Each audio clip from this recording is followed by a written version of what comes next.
je vous dis que Hollanda qui banquette, moi je ne comprends pas. Quand vous me parlez, vous ne prenez jamais le temps de vous référer aux enquêtes de vos amis.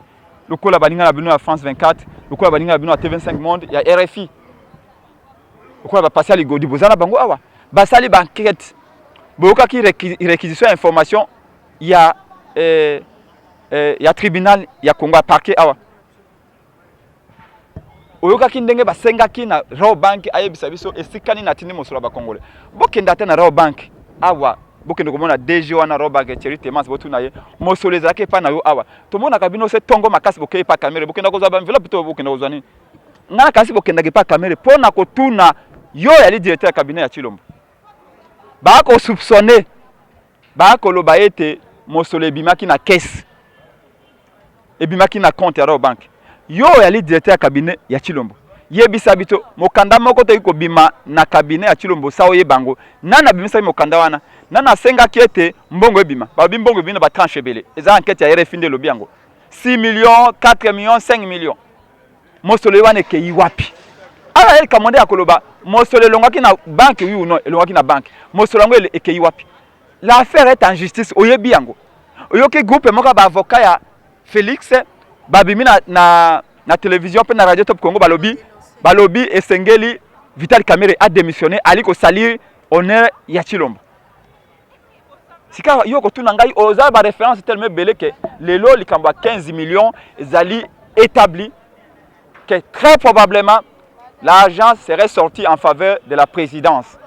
Qu'on nous dise qui a bouffé l'argent. Félix Alobio yé post pilote ayebi makambo wana te. Kamerhe alobi yé kutu saint de saint. Osika boye bisabiso nana lie bongo bongo elimo ka boye donc kuna na présidence basantu na basantu mais présidence ndezo zaki mosolo moi sika to koloba na bino tango tolobaki na bino baye oyo ezala ndeko Chilombo ezala ndeko kanyingi ringi bango bandimaki kozwa présidence wana lokola COP tolobaki na bino lokola COP donc 15 millions ndenge ba mo balobaki na Kabila pesa ki biso bokonzi to komesa ba Congolais ba komesana sika ba comprendre que COP nyoso ba salaka peuple ko panza COP wana donc yango bangi bali ambongo le maximum et le plus vite possible mais pour na biso nous demandons qu'il y ait des enquêtes yali déjà mais ba rendre biso ba conclusion enquête wana moni IGF et c'est le baki déjà que mosolo bimaki enquête salamaki perquisition ko de salami wana RFI révélango perquisition salami na bato ya ministère économique kuna. Il y a des preuves. Il y a eu détournement. Mbongo ya Congolais 15 millions et qui wapi. Kamerhe alobi ngai na ali 3 fois 5 na ngai kutu ata 100 fois na yebite. Félix alobi Félix kutu ye kuna kutu silence de mort. Bolandaki journal wana Libre Afrique lobi ete comment expliquer le silence de Félix par rapport à dossier à 15 millions. Oui, bien affaire à Bochab. Oui, bien affaire à Bochab. Yasnel. 35 millions de dollars. Oui, Mboko n'a pas de chance. Ce pays n'a pas de chance. Mais quel gâchis. Et bino ba journaliste au Kangi Minoko. Na bito soki bo melaka pe supu. 15 millions wana Brazzaville et Kapeka Kaboy. Mais Bochab ba revocaye. Na tango ya Kabila pona makambo wana. Mbongo ya Snell oyo Kongo ngambo e futaka awa. 32 millions je crois. 32 millions de dollars. Mais est-ce que tu peux te rendre compte combien de choses nous pouvons faire avec 32 millions de dollars. Même bon, on est tombé immeuble, immeuble pèse alia très bien. Tant en Algérie, Bouteflika peuple a bengagné. Mais motonyo soit yibaki en Algérie, a zongi simbongo. Et belé bana makala awa. Et belé bana prison na bango, makala na bango kuna. Awa na Soudan awa. El Béchir président na bango awa tant wa bengani awa. Babi mosolonyo saison la caisse à l'État. Mais 32 millions, oyambongo ya Snell. Atako tango yiwana ba revoka, je crois bien, ba revoka Bochab. Mais awa, on nous dit que cabinet Félix, Nyamu yali, cabinet Félix est Komaki Mukanda. Et puis jusque là, on continue à voyager. Bamususu balobio, moko abenga binde ko prince penge. Il semblait que mbongo wande e balisi bamususu. Ambo. Mbongo wande ba kofi babina nango. Toko yoka biloko ndengwa, on ne comprend rien du tout. Donc les Congolais veulent savoir la vérité. Est-ce que mbongo wande organise mariage à bato mususu? Poto yoka ba dot e pesama même Maria maman na Yesu ba balé na mbongo alolenge yiwana te. Donc dot wana e pesama dot moko historique.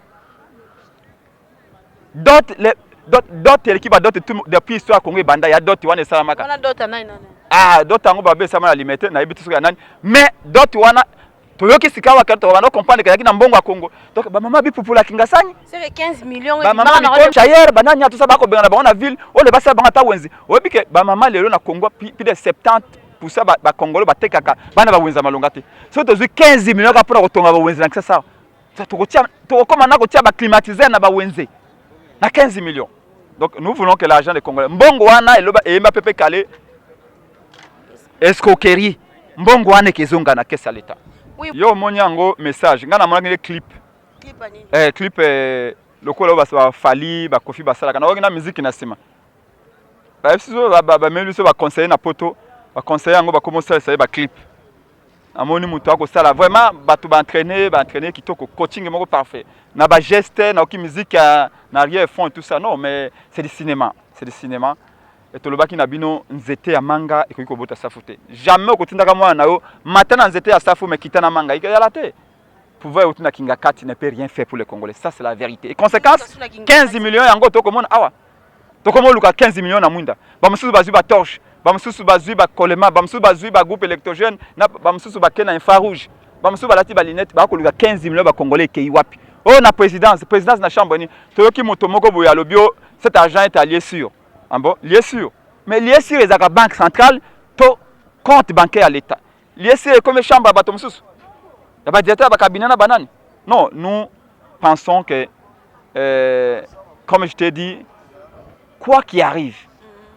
Les lots soki biso na Félix tozali ko tala na boye na ngambo o ba o na ngambo ba muso na ngambo. Ezali te poto lingalité. Elle était pour le camp tribalisme. Non, c'est totalement faux. Problème est allié un problème d'éthique, un problème de valeur. On ne peut pas dire que Kabila est un imposteur. On ne peut pas affirmer comme Félix l'a affirmé que Kabila a un usurpateur à pouvoir. On ne peut pas dire, Félix l'a dit haut et fort que Kabila, sa place, est en prison. Et 5 mois après, nous dit que non, on ne peut pas se contredire autant. Donc nous pensons que tant qu'il y ait à Kosenga pardonne un peuple officiellement, que tout bela masuma salité, il n'y a pas à discuter avec lui. Nous voulons bien la paix, nous voulons la réconciliation. Mais avant la paix, la réconciliation, la justice précède. Bisika binso baluka paix, baluka justice. Il faut baluka réconciliation, il faut justice ça. Kende ko yebisa moi c'est aussi que non. To bossa nyo so mobile na kedo bi que moi na aussi le bato ba komo memele ba kaye.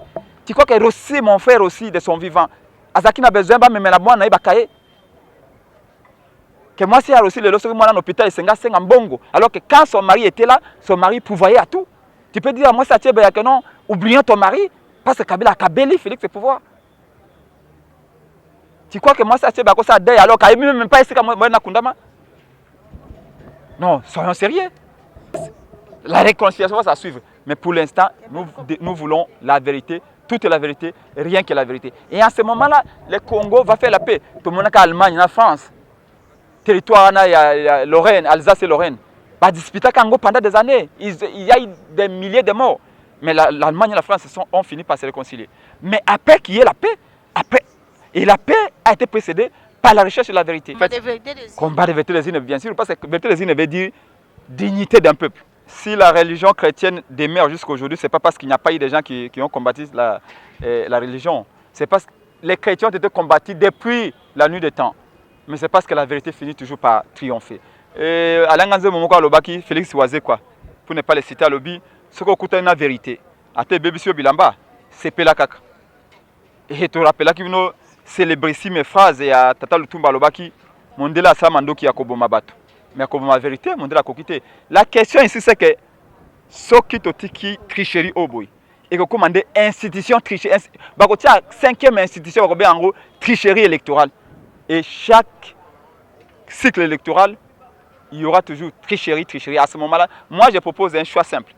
Ou ce que ton dimi qui est Félix ou une tricherie, c'est que ton dimi était tricherie comme institution. En ce moment-là, pour épargner au peuple, la tracasserie, la manœuvre et tout, c'est que voter, ça sacrifice énorme. Donc comme dans le royaume, à ce moment-là, Kabila est le premier roi du Congo. Et comme Félix maintenant, tu es le deuxième roi, ce qui est roi par cooptation, je ne sais pas. Mais dans tous les cas, où nous choisissons vivre dans une dynastie où nous choisissons la République. Et la République, c'est les élections. Et les élections, c'est le respect du choix du peuple. C'est aussi simple que cela. Sinon, 2023, il n'y a rien à entendre en 2023. On aura dépensé près d'$1 milliard pour que Kabila à la fin nous impose un chef. Et vous dites que non, laissons passer. Non, non, toute évolution n'est pas un progrès. Oh, on évolue. Mais 2006, tout a évolué, tout a avancé. 2011, tout a avancé. 2006, tout a avancé. 2018, tout a avancé. 2023, on va avancé. Alors, quel est le rôle, quelle est l'importance de voter? Je ne parlais pas en termes de souvenirs. C'est que les 19, Tobimaka est belé.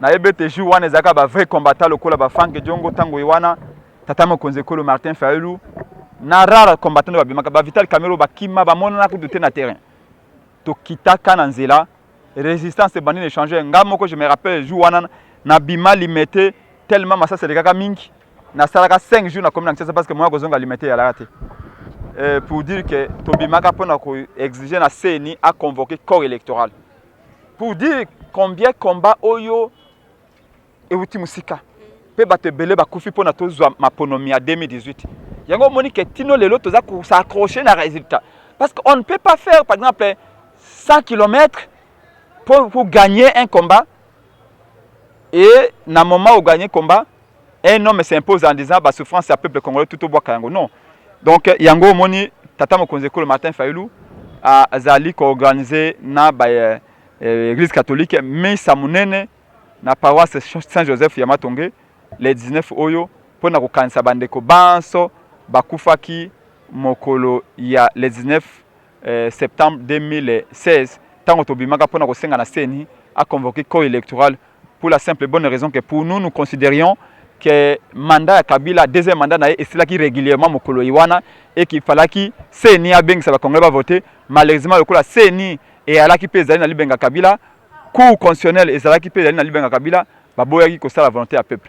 Nous allons commémorer bande collaboration bakufaki po bato bakufaki belé pendant 4 jours Congo ezaki paralysé et lelo tozali ko poursuivre idéal wana ya changement. Peuple a voté changement maman. A voté continuité oyote kende na parlement comme na bilongi nyos. So tali parlement o comme nango elongi ya Kabila nde ba destiné boy. Eza na Sénat. Maman Mukebai azali le mal aimé du régime ici de Kingakat. Mukebai va tenter procès politique.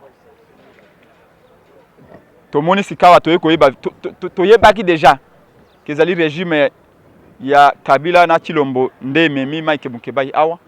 Tout le monde nango ezali Daniel Mananteba nde azako poursuivre Mike awa pour des raisons infondées. Au talibobi bakino bakolo bango buzoba. Mais tu comprends, tant que Mukebai, proche de Tata Mokonzi Kolo Martin Fayulu, communicateur moko porte-parole la Muka, député national et député provincial élu, il y a député provincial élu à la Muka ya Lingwala.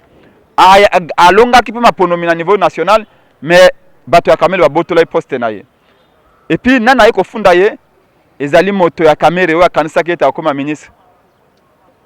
Mwananteba, nda ko funda ye awa. Mais ce qui m'a enteba avant de quitter mon caméra, c'est-à-dire c'est simple. Toi, on a besoin comme un prophète était pour nous banana na fundier, penana ko landela na sima. Donc les autres comprennent que non, ils allaient makaboza orchestré na cabinet ya Félix pour nous faire terre mon nini Mike Mukebai, le lenge balengi ba communicateur tu ya la muka ba so ba ko poursuivre le combat pour nous arrêter les urnes. En fait Mike Azali a pour être ali soko moni bisika nyoso tata mokonzi kolo matefra okenda pour nous arrêter les urnes Mike Ali wana. Alors ba ebete ali soldat makas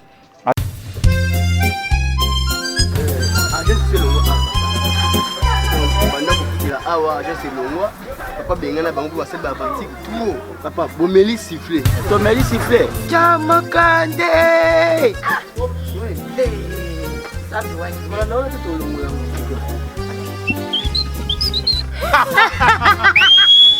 Amélie siffler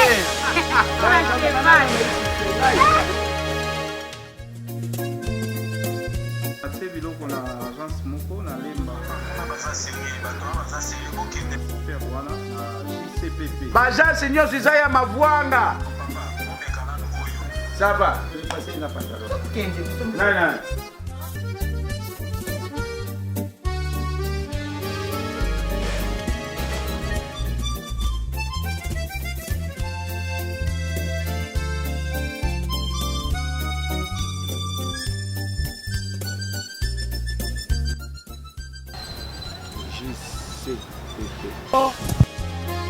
Nina yo malamu tu ya kuzwa bilo. Na moni yangu peke. Mona yangu lukula boni. Yangu wana. Yo. Bonjour papa et maman. Ah bonjour. Prenez place. Ah? Prenez place. Ah merci. Bofanda. Ah, kuvanda. Pesa biso code na bino. Code yangu wana.